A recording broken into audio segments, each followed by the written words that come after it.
ረፊሉ ዛሬ ከመሸ ያስተላለፉት መልእክት ከፍተኛ መነጋገር ሆኗል። ብፁዕ አቡነ ጴጥሮስ በኢትዮጵያ እየደረሰ ያለውን ስቃይና መከራ አስመልክተው ከአሜሪካ እጅግ ልብ የሚሰብር መልእክት አስተላልፈዋል። ብፁዕነታቸው ሀገሪቷ ለገባችበት መከራ ጠቅላይ ሚኒስትር አብይ አህመድና መንግስታቸውን ተጠያቂ ያደረጉ ሲሆን ህዝብ በአገዛዙ ላይ እንዲነሳና የአብይ አህመድ መንግስትም በቃ ሊባል እንደሚገባው ፊት ለፊት ወጥተው ተናግረዋል። ብፁዕ አቡነ ጴጥሮስ ሰው በግፈኞች እያለቀ በደስታ ችግኝ ተከላ የሚወጣ ክፉ መንፈስ የተጠናወተው መሪ አለን ሲሉ ነው በድፍረት ብቅ ብለው የተናገሩት። ፖለቲከኞቻችን ሞት ያስፈነድቃቸዋል፣ ድሃዎች ሲታረዱ ልባቸው ይፈካል ሲሉ የተናገሩት ብፁዕ አቡነ ጴጥሮስ ለዚህ መንግስት አንድ መላ እንፈልግለት ሲሉም ተደምጠዋል። ፖለቲከኞቻችን ሞት ያስፈነድቃቸዋል፣ ድሃዎች ሲታረዱ ልባቸው ይፈካል ሲሉ የተናገሩት ብፁዕ አቡነ ጴጥሮስ ለዚህ መንግስት አንድ መላ እንፈልግለት ሲሉ ተደምጠዋል። በኢትዮጵያ ኦርቶዶክስ ተዋሕዶ ካህናትና ምዕመናን ላይ የሚወርደውን የመከራ ዶፍ የሚያቆም ጠፍቷል ያሉት ብፁዕ አቡነ ጴጥሮስ በየዋሻው ለሀገርና ለህዝብ የሚጸልዩ አባቶቻችን በአሰቃቂ ሁኔታ ተገድለዋል፣ በርካታ አባቶችም ታግተው ተወስደዋል፣ እንባችንን የሚያብስ ጠፍቷል ሲሉ በምሬት ተናግረዋል። በኢትዮጵያ በተለይም በኢትዮጵያ ኦርቶዶክስ ተዋሕዶ ቤተክርስቲያን ካህናትና ምዕመናን ላይ እየወረደ ያለውን የመከራ ዶፍ የሚያቆም ጠፍቶ በየዕለቱ ከዓይኖቻችን የደም እንባ ከማዝነብ በስተቀር ያተረፍነው አንዳችም ነገር የለም። እንባችን የሚያብስ ጠፍቷል። የዚህ ዘመን የኢትዮጵያ ነገር እንባ ባህር ሆኖ ሰው ቢያሰጥም ደም ጎርፍ ሆኖ ሰው ጠራርጎ ቢወስድ የሚሰማ ጆሮ የሚያይ ዓይንና የሚያስተውል አእምሮ የለም ብንል ተገቢነት ያለው አባባል ነው። የባለጠጎች ስድብና የትዕቢተኞች ንቀት ነፍሳችን እጅግ አጠገባት። ፖለቲከኞቻችን ሞት ያስፈነድቃቸዋል፣ የተራበ ሰው ያስደስታቸዋል፣ የበላ የጠጣ ሲያዩና የሰመረ ህይወት ሲመለከቱ ደግሞ ሀዘን ይሰብራቸዋል። ያጡ የነጡ ድሃዎች ሲታረዱ ግን ልባቸው ይፈካል። የሀገራችን ፖለቲከኞች መገለጫቸው ይሆናል ሲሉ ያጡ የነጡ ድሆችና በቢላዋ የታረዱ በሰይፍ የተሰየፉ ህፃናትን ደም ሲመለከቱ ልባቸው በደስታ የሚፈካ መሪዎች ባሉበት ሀገር የመነኑ ሰዎች መታረድ፣ አዛውንት መምህራንን አፍኖ መውሰድ ምን ሊነግረን ይችላል? ይህን የምናገረው ወይ የማስታውሰው ሞት ስለሚያስፈነድቃቸው የተራበ ሰው ሲያዩ ስለሚያስደስታቸውና የበላ የጠጣ ሲያዩና የሰመረ ህይወት ሲመለከቱ ሀዘን ስለሚሰብራቸው ፖለቲከኞቻችን አይደለም። መልእክቱ ለሁላችን ይልቁንም ለእያንዳንዳችን ነው። ሰው በግፈኞች እያለቀ እያየና እየተመለከተ በደስታ ችግኝ ተከላ የሚወጣ ክፉ መንፈስ የተጠናወተው አካል ባለበት ሀገር የለምን ሆነ ብሎ ከመናገር ይልቅ ይህ የሚቀየርበትን መንገድ ማፈላለግ ይሻላል ሲሉ ብፁዕ አቡነ ጴጥሮስ አክለው ተናግረዋል። ሰው በግፈኞች እያለቀ እየሰማና እየተመለከተ በደስታ ችግኝ ተከላ የሚወጣ ግን ደግሞ ሰዎች ታረቁ ሲባል ነጠላ ዘግዝቆ የሚያለቅስ ክፉ መንፈስ በተጠናወተው የፖለቲካ ስሪት የሰራ አካል ባለበት ሀገር ይህ ለምን ሆነ ብሎ ከመናገርና ከመጠየቅ ይልቅ ይህ የሚቀየርበትን መንገድ ማፈላለግ ነው ቁም ነገሩ። ለዚህ ደግሞ ተግባራዊ ምላሽ ለመስጠት ሁሉም ኢትዮጵያዊ መተባበር አለበት። በግልጽ አጠፋችኋለሁ ብሎ ነግሮናል። እሱ እንዲህ ያለ በግልጽ እየነገረን ካልሰማን ከባድ ችግር ውስጥ ነን ያሉት ብፁዕ አቡነ ጴጥሮስ የማጠፋችሁም እኔ ነኝ ብሎናል። ጦርነት አውጆብናል። እሱን ልክ ማስገባት መብታችንን ማስጠበቅ ነው ሲሉም አክለዋል። የችግሩ ምንጭ መነሻና መድረሻ ከነማስረጃው ራሳቸው በኮድ ነግረውናል። አቶ ጠላቴ ነው ብለው ይህን ቁልፍ ሲፈቱትም ደግሞ አማራ ይጥፋ፣ ትግራይ ይጥፋ፣ ኦሮሞ ይጥፋ ተብሎ ተወስኖ ተነግሮናል። ስለዚህ እያጠፋችሁ ነው፣ ለወደፊትም አጠፋችኋለሁ እያለ የሚነግረንን መስማት ካልቻል ማን ቢነግረን ነው የምንሰማው? ገዳዩ እኔ ነኝ የማጠፋችሁም እኔ ነኝ ብሎ እየተናገረ ጦርነት በህዝባችንና በልጆቻችን ላይ አውጆ ሞክሩኝ እያለ እየፈከረ ነው። እርሱን መገዳደርና ልክ ማስገባት መብታችንን ማስጠበቅ ካቃተን ማን ቢነግረን ነው የምንሰማው?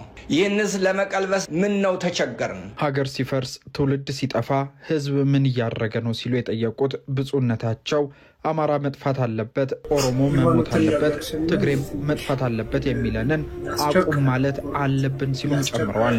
የሞት የመከራ የረሃብ የሰቆቃ ዜና በየጊዜው ያየን እየሰማን ምን ነጋሪ ያስፈልገናል? ሞት የሚያስፈነድቃቸው ሰቆቃ የሚያስጨፍራቸው መሪዎች አሉን። ለመግደል ደግሞ ከላይ እንዳልነው የመግደያ ልዩ ኮድ ሰጥተው እየገደሉ ነው። ገዳዮቻችን በግልጽ ነግረውናል። አማርኛ ተናጋሪ ጨካኝና ክፉ ነው፣ ስለሆነም መሞት አለበት። ኦሮሞኛ ተናጋሪውም ስለማይታመን፣ ትግረኛ ተናጋሪዎችም ስለሚጨቁኑ መጥፋት አለባቸው እያሉ ይህንን ክፉ ሰይጣናዊ ስራ የሚሰራ አካል አቁም በማለት መስራትና መናገርም ያለብን ሰዋዊ ግዴታችን ነው። ዛሬ ከ4 ኪሎ ብዙ እልቂት እየተፈጸመ ነው ያሉት ብፁዕነታቸው መታረድ ይብቃን፣ ሁላችንም እንተባበር ሲሉም አክለው ገልጸዋል። የአሁኖቹ መሪዎቻችን ሊያርዱ ቢላዋ አዘጋጅተው በእውነት እኔ እንዳንተ ያለ የማከብረው ሰው በዓለም ላይ የለም ይሉሃል። በመጨረሻ አርዶ ሲጥልህ እያየ የሚስቅብህ አብሮ የሚሰራው እሱ ነው። ዛሬ 4 ኪሎ እየተደረገ አይደለምን?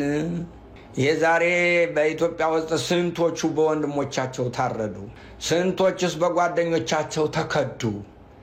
አገር ስንት ጊዜ ደማች? ምን አይነት ፍርጃ ነው? እንዴት ሰው ከወንድሙ ሊጠነቀቅ ይችላል? ነገር ግን ዛሬ ይህ በእኛ እየተከናወነ አይደለምን? በምድራችን የለም አይደረግም ብሎ ሊከራከር የሚችል አለ? ይህስ ያላስለቀሰ ምን ያስለቅሳል? አረ በቃን ወገኖቼ፣ አረ ይብቃን ወገኖቼ፣ ሁላችን እንተባበር። የመንግስት እንደመጣ የመጀመሪያው ስራው ቤተክርስቲያን ማሰቃየት ነው ያሉት ብፁዕ አቡነ ጴጥሮስ ቤተክርስቲያን ማጥፋት የዚህ መንግስት ዋናው አጀንዳ ነው ሲሉም ተናግረዋል። ይህ እንዳይሆነ ኦርቶዶክሳውያንን ማሰቃየት ከግብር አባቱ የተማረው አሁንም ያለው ገዥ ኃይል ወደ ስልጣን ሲመጣ የሰራው መጀመሪያ ያደረገው ቅድስት ቤተክርስቲያንንና ልጆቿን ማሰቃየት ነው። ቅድስት ቤተክርስቲያናችንን በአደባባይ አገር ነሽ ተብላ በስውር ከሀገር እንድትጠፋ ተፈርዶባታል።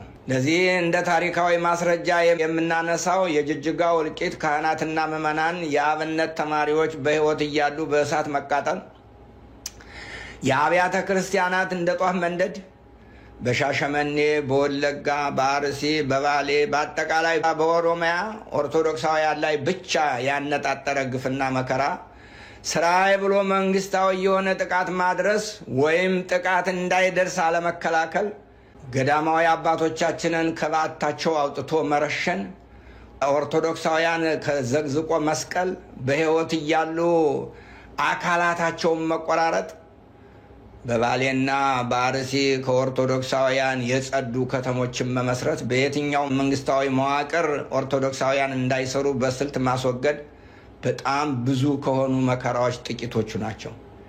ይህን ያልሰማ ኦርቶዶክሳዊ ይኖር ይሆን? ሀገር ሲፈርስ ትውልድ ሲጠፋ ህዝብ ምን እያደረገ ነው ሲሉ የጠየቁት ብፁዕነታቸው አማራ መጥፋት አለበት፣ ኦሮሞ መሞት አለበት፣ ትግሬም መጥፋት አለበት የሚለንን አቁም ማለት አለብን ሲሉም ጨምረዋል። ያቆረበ ካህን መገደልን አየን። ከዚህ በላይ ምን ትፈልጋለህ? ምንም ያላደረገ ጨዋ ደሙ ሲፈስ አየን። ከዚህ በላይ ምን በቃ ምን ትጠብቃለህ? ምን እስኪሆን ነው የምንጠብቅ? መቼ ነው የምንመለሰው? መቼ ነው የምናለቅሰው? የሞት የመከራ የረሃብ የሰቆቃ ዜና በየጊዜው እያየን እየሰማን ምን ነጋሪ ያስፈልገናል? ሞት የሚያስፈነድቃቸው ሰቆቃ የሚያስጨፍራቸው መሪዎች አሉን። ለመግደል ደግሞ ከላይ እንዳልነው የመግደያ ልዩ ኮድ ሰጥተው እየገደሉ ነው። ገዳዮቻችን በግልጽ ነግረውናል። አማርኛ ተናጋሪ ጨካኝና ክፉ ነው፣ ስለሆነም መሞት አለበት። ኦሮሞኛ ተናጋሪውም ስለማይታመን፣ ትግረኛ ተናጋሪዎችም ስለሚጨቁኑ መጥፋት አለባቸው እያሉ ይህንን ክፉ ሰይጣናዊ ስራ የሚሰራ አካል አቁም በማለት መስራትና መናገርም ያለብን ሰዋዊ ግዴታችን ነው። ዛሬ ከ4 ኪሎ ብዙ እልቂት እየተፈጸመ ነው ያሉት ብፁዕነታቸው መታረድ ይብቃን፣ ሁላችንም እንተባበር ሲሉም አክለው ገልጸዋል። የአሁኖቹ መሪዎቻችን ሊያርዱ ቢላዋ አዘጋጅተው በእውነት እኔ እንዳንተ ያለ የማከብረው ሰው በዓለም ላይ የለም ይሉሃል። በመጨረሻ አርዶ ሲጥልህ እያየ የሚስቅብህ አብሮ የሚሰራው እሱ ነው። ዛሬ 4 ኪሎ እየተደረገ አይደለምን? የዛሬ በኢትዮጵያ ውስጥ ስንቶቹ በወንድሞቻቸው ታረዱ? ስንቶችስ በጓደኞቻቸው ተከዱ? ቤተ ክርስቲያን መገፋቷንና መጨቆኗን ሰምተን መተናል። እናም የተዋህዶ ልጆች ይቺ ቦታ በወላይታ ትገኛለች። በዳሞት ጋሌ ወረዳ ዳሞታ ቅዱስ ሩፋኤል ቤተ ክርስቲያን። ይቺ ቤተ ክርስቲያን ለዘመናት ጠብቃ ያስቀመጠችውን ይዞታ በተደጋጋሚ ሚቀያየሩ ሹማምንት ደግሞ በመጡ ቁጥር ሁሉ ይቺን ቤተ ክርስቲያን ሊጎዷት ቆርጠው ተነስተዋል። ዛሬ እዚህ ቦታ ላይ ያሉ አባቶች እናቶች እያለቀሱ ነው የሚገኙት። በነገው ዕለት የቤተ ክርስቲያኗን ይዞታ 3.9 ሄክታር መሬት ወስደው ከቤተ ክርስቲያኗ ቆርጠው ወስደው ለሌላ ቤተ እምነት ሊሰጡ ነው። በጣም የሚያሳዝን ዜና ነው። ኦርቶዶክሳውያን ለዘመናት ጠብቀን ዛፍ ተክለን ለዘመናት ጠብቀን ታሪክ ጠብቀን ባስቀመጥነው ቦታ ላይ መተው 3.9 ሄክታር መሬት ቆርጠው ለሌላ ቤተ እምነት ሊሰጡ ይሄን ቆርጠው ተነስተዋል። እባካችሁን ኦርቶዶክሳውያን ይሄንን የምትመለከቱ ለዚህች ቤተ ክርስቲያን ድምጹን ሁላት፣ ለዚህች ቤተ ክርስቲያን ድምጹን ሁላት፣ ለዚህ ህዝብ፣ ለነኛ አባቶች፣ ለነኛ እናቶች እዚህ ጋር ላሉት እባካችሁን ድምጹን ሁላቸው። ቤተ ክርስቲያን ተገፍታለች። ህጋዊ ይዞታዋ ሊነጠቅ ነው። ይሄንን የሚያደርጉት ባለስልጣናት ደግሞ ኦርቶዶክስ ጠል የሆኑ ናቸው። ኦርቶዶክስ ከመሰረቱ የሚጠሉ። እናም ይሄንን ቦታ ቆርጦ ለማን ሊሰጡ ወሰኑ ቢባል ለቃለ ሕይወት ቤተ ክርስቲያንና ሕይወት ቃል ለሚባሉ ለሁለት ቤተ እምነቶች ነው። ያሳዝናል። የቤተ ክርስቲያንን ወስዶ ለሌላ መስደት የመንግስት አካላት የቤተ ክርስቲያን የበላይ አካላት ይሄን አድምጡልኝ። እነኛ አካላት ዓላማቸው ምንድነው? ለዘመናት ተዋደው ተፋቅረው ያሉ እነኚህን ህዝቦችን እርስ በርስ ማጋጨት። ይሄ በዚህ አካባቢ ታስቧል። ነገ ሰኞ እዚህ ቦታ ላይ ከባድ ነገር ሊፈጠር ይችላል። በእኛ ይዞታ ላይ ያለውን ዛፍ እንቆርጣለን እያሉ ነው። ይዞታውንም አካለን ለራሳችን እንወስዳለን እያሉ ነው። እዚህ ያሉትን ኦርቶዶክሳውያንን አሳስረው ደግሞ መቃብር ሲቀብሩ ነበር በእኛ ይዞታ ላይ በእኛ ቦታ ላይ።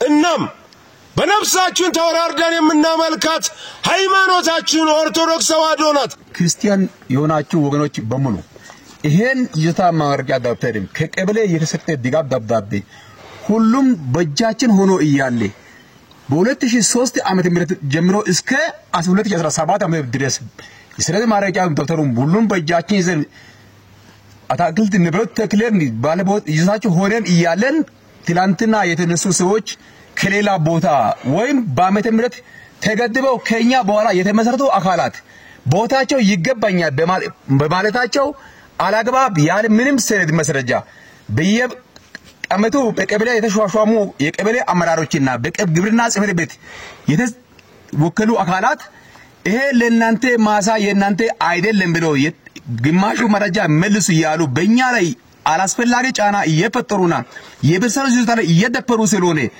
በፊትም በ2003 ዓመተ ምህረት በዚህ ቦታ ላይ አስከሬን እናሳልፋለን ብለው አለግባብ 7 ሰዎች አሳስረው የቀበሩት መቃብር አለ። ይሄ መቃብሩ እንደ ማስረጃ ተጠቅመው ይሄን ያክል ማስረጃ አስከሬን አቀብረናል። ስለዚህ በጉልበት የተተከሉትን እንጨት እኛ ተክለናል ብለው በዛቻና በማስፈራሪያ እኛን በየአመቱ እንደዚህ ያደረጉ ስለሆነ ውድ ክርስቲያናውያን በሙሉ ፒቲ ለምትሰሙና ኡረተ ለምትከታተሉ ሁሉ ይሄን አይታችሁ ኡረቱ የተው ጋር ነው ብላችሁ መታችሁ አጣርታችሁ ፒቲ ለኦርቶዶክስ ብላችሁ እንድትሰጡ ለዳሞታ ቅዱስ ሩፋኤል ቤተ ላይ ነገን ደግሞ በዚህ አክታራ አንስተው በጉልበት ዘርፈው ይሄን ይዞታ ለራሳችን እናደርጋለን ብለው በእኛ ላይ መፎከሪያ ያወጡ ስለሆነ ፒቲ ያላችሁ በዚህ በቀበሌም በወረዳ ለተቀመጣችሁ አካላት በሙሉ ይሄን አይታችሁ ኡረትን የቱ ጋር እንዳለች ሰምታችሁ ሁለት ፊት ለኛ እንዲሰጡ በእግዚአብሔር ስም እናሳስባቸዋለን።